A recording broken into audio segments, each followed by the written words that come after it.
right, guys, so we are going to talk about tools and uses and how you can use them. So this time you're going to be kind of looking and sharing my screen here as you're watching and following along as we're talking about this. And we're going to dive in a little bit to your challenge, which is John 3:16.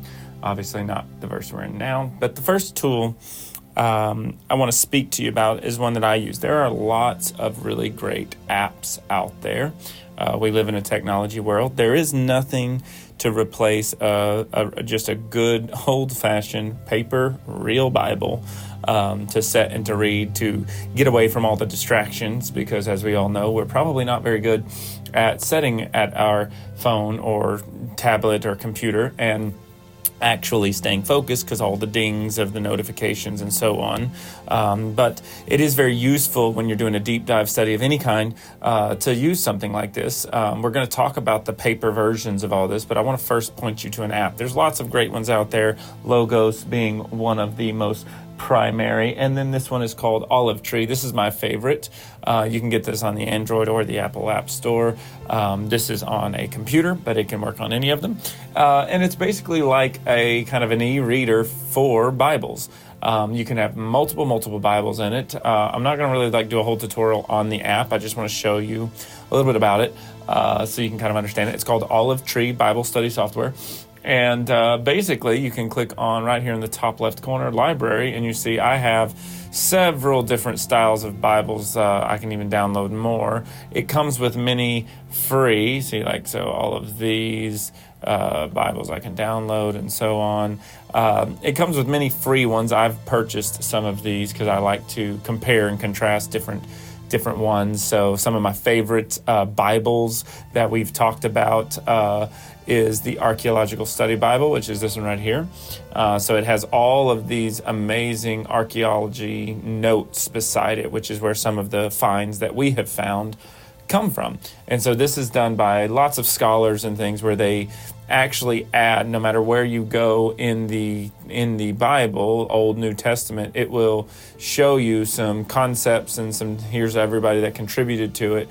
And so if we jump over, let's say, to John 3:16, so I can just click here, go New Testament, John 3 and verse 16, boom, here it is, showing up in red. And I've got it here, and then over here, I can parallel this to say, well, I want to see some information about the New Testament, specifically about John, and I want to see the introduction to John. And so right here, it starts giving me some information. That is the hermeneutics information. So I don't have to go and research this because this is done by scholars who have already researched this. So here's the author and the time period and the audience. And if you remember from our hermeneutics video from just yesterday and actually read those 8 rules, which we're going to talk about in more depth tomorrow, this is already covering several things. It's going to give us an understanding of the book of John before we actually read John. Now, some of this information can be found online as well, but so this gives you just a good idea, purpose and themes that John's got going on in his account of the gospel. And then here's some contributions from archaeology saying different things that have been discovered, so on like that. We get some maps that show us kind of what he's depicting in areas that he mentions and so on. So this is a really cool tool, and this is called an Archaeological Study Bible. You can buy it physically, which has all the same information at the beginning of every book of the Bible, or you can get it digitally like this here. So that's one Bible that I really enjoy. And see, if you have the Olive Tree, you can just load them all up. An interesting thing is I have the Wycliffe Bible, which is the earliest English translation. And yes, I know if you look at that, it's that does not look like English. This is Old English. This is the oldest English translation that there is. It was made by John Wycliffe in the 1300s. He was killed for actually translating this Bible into English. So this is pretty interesting. I just like to keep it to kind of understand where our language has came from and its spelling and usage and so on, right? But the one I use the most is a tool. I like the King James Version personally because I just grew up on it. And it is the King James with Strong's. And you can see it right there at the top of the screen. It says Strong's. So what is a Strong's Concordance? Well, a Strong's Concordance is basically an English and a Greek and or Hebrew dictionary, if you will, where it tells you all about the word that was originally put there. And what they did was basically, and let me go ahead and show this to you here. Sorry, y'all just have to watch this for a second. We'll go to settings and display show Strong's numbers. So if you see here, I'm going to turn that off again so you can see what happened. Here's John 3:16, and I'm going to turn on Strong's. Boom. So now it puts a number beside all of these. So what the Strong's Concordance or any concordance does is it gives a number to every word in the Bible. And if it's the same word in the original Hebrew or Greek, it's the same number. But if it's a different word in the Hebrew or Greek, it gets a different number. So, for instance, let's look at the word that. So this word that is a good example here, actually. So the word that is G5620. The only reason this number is that's just the number they gave it. But then this word that is G2443, and this word down here, that G2443. What that is telling me is that this word that right here and this word that are the same original Greek word, because we're in the New Testament. New Testament is in Greek. So it's telling me these two are the same word. However, this word that right here, the one above it, this is a different word that. This is not the same word. So that's what those numbers tell me. Now, I don't keep them on just because it's unnecessary in the app, because if you notice, any word right here that is lighter, kind of pinkish color, I can actually click on it, right? Any word that is a darker color right here, that is a dark red or something, I can't click on it. That's just an English word that was added because it makes sense, right? So if you said this without the word the, it would say, for God so loved world. Well, in English, that doesn't make sense. You have to have the. So for God so loved the world. So they just added it to tie it together in the English language. So let's look at it, right? That first word, that, is a different word. So when we click on it, here's that G5620, and here's how it would be pronounced. That's the phonetic spelling of the word. And here's the definition of it. It means so, or to, or like as well, right? So that's what that word, that. So that, okay? But this word, that, is a different word, see?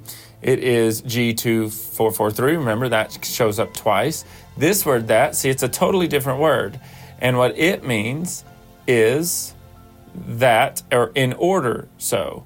So see, it carries very similar meaning, so, but this one's more like in order of something, whereas this word, that, means therefore, or because of, so that.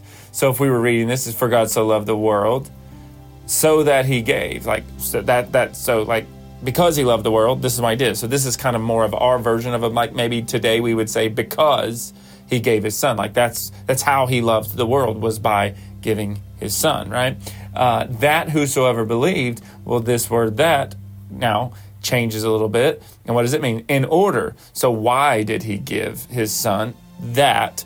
So you see how the word that in our English language, it can play as both. That can be kind of that because idea, or it can be kind of this other idea of this is the reason or something. Now, that's just a small example. It doesn't really change much, right? You read in English, for God so loved the world that he gave his only begotten son, that whosoever believes in him will not perish but have everlasting life. Like, okay, for God so loved the world, so he gave his begotten son. That way, anyone who believes. Like, see, you can kind of rephrase it knowing what it's trying to say, but that's just how you use a Strong's Concordance. And it does this for every single word in the English and the Hebrew and the Greek.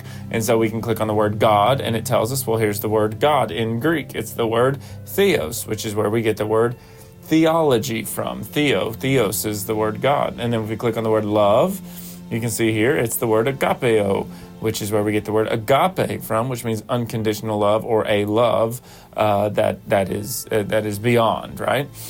So we can hit the word world, and it's the word cosmos right here, and this just shows us the cosmos, right? So this is a tool that you can use that if you're reading and you're saying, well, what did they really, like, maybe the English word is also kind of lost on you a little bit or something like that. And if the English word's lost on you, then you can simply tap on one of these words and it will show you what the word means.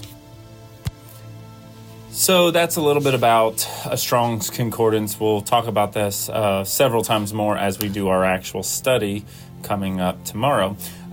So that's how you use a Strong's. Now, there's other things that go a little deeper called lexicons. There's another version of a Strong's Concordance that's made by a different group of people, which is called the Vines Expository. All this stuff is down in your notes, just so you can kind of see all of the different options. There's commentaries, which are people who are either scholars or, pastors and so on that have wrote their thoughts on what it is that these scriptures mean. Some of it more historical based, some of it more spiritual based, some of it more archaeological and or literary based, meaning just what the actual words in the Greek, mean, or Hebrew. So that's some of those tools. Now, here's what I want to give you a little bit of information on, right? So using your hermeneutics that you read and saw yesterday, the 8 rules of hermeneutics, which again, we're going to talk in more detail.